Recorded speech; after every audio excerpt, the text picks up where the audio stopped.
datang dari sebelah utara itu kelihatan ada bangunan pendek, di situ makamnya Abdullah bin Abbas dan salah satu putra dari Ali bin Abi Thalib juga dimakamkan di situ, tapi bukan dari Fatimah.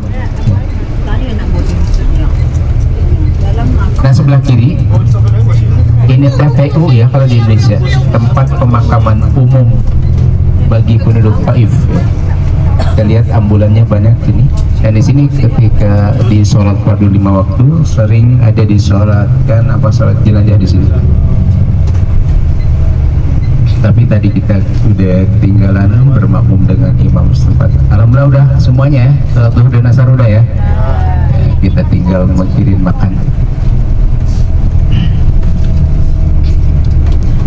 Dari Abdullah bin Abbas, biasanya kita melewati Masjid U dan Masjid Adas. Namun menurut informasi bahwa akses menuju ke Masjid U dan Masjid Adas diblokir ya. Namun kami hanya jelaskan secara garis besarnya saja.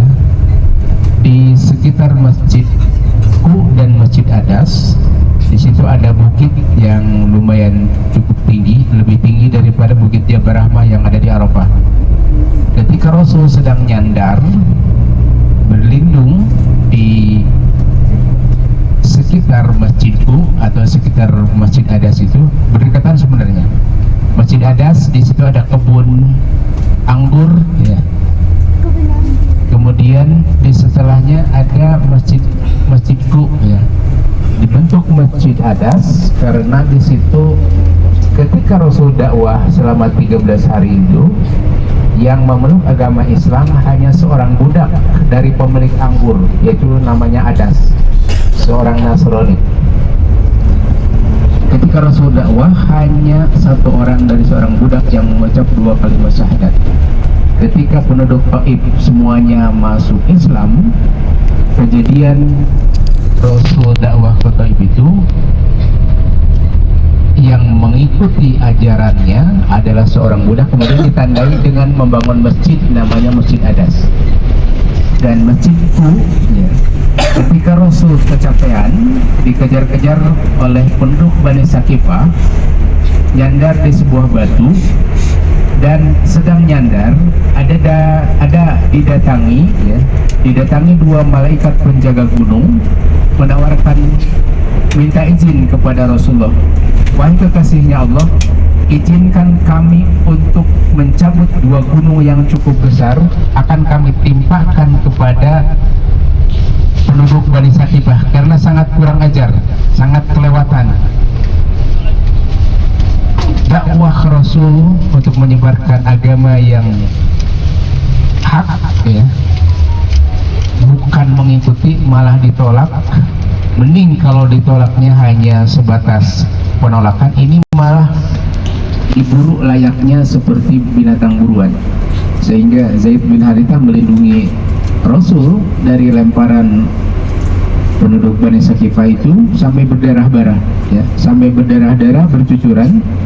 Kemudian darah yang keluar dari tubuh Rasul dihalangi atau ditahan oleh tangannya. Kenapa? Karena begitu darah Rasul jatuh atau netes di bumi Taif ini, maka akan dilaknat oleh Allah penduduk sekitarnya. Nah, ketika Rasul sedang nyandar dalam kondisi kecapean itu, ditawari oleh malaikat penjaga gunung, izinkan kami untuk mencabut 2 gunung, akan kami timpakan kepada penduduk Bani Sakifah. Tapi jawab Rasul apa? Jangan, katanya. Kalau Pak Ketua atau mungkin udah lipas saja ya. Hajar aja ya, betul ya, hajar aja. Tapi Rasul pandangannya panjang, bahkan berdoa untuk mereka, Allahumma ahdi fi qaumin fa innahum la ya'lamun. Ya Allah, berikan hidayah kepada mereka. Mereka berbuat seperti itu kepadaku karena mereka tidak tahu. Kelak anak cucu dari tulang surbi keturunan mereka akan mengikuti ajaran yang kami bawa ini. Dan sekarang satu Taif ini tidak ada yang memeluk selain agama Islam. Bahkan penduduk Taif ini yang menjadi tentara bagian perang Jaisin ya. Nah, berkah doa daripada Rasul ya, sekarang alhamdulillah satu Taif ini bahkan yang tadinya benci ya kepada Rasulullah, akhirnya mereka kejadian yang dialami oleh Rasul saat penyebaran agama Islam yang pertama itu, bekas lewatnya, bekas terjadi tragedi itu, dibangunlah masjid. Dan masjidku itu adalah ada batu yang bekas sandaran Rasul.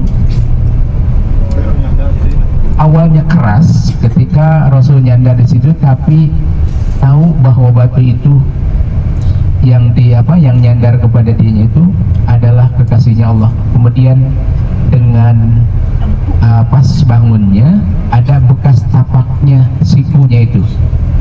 Kemudian setelah penduduk Taif masuk Islam semua, maka dibangunkan masjid, yaitu dinamakan Masjidku ya.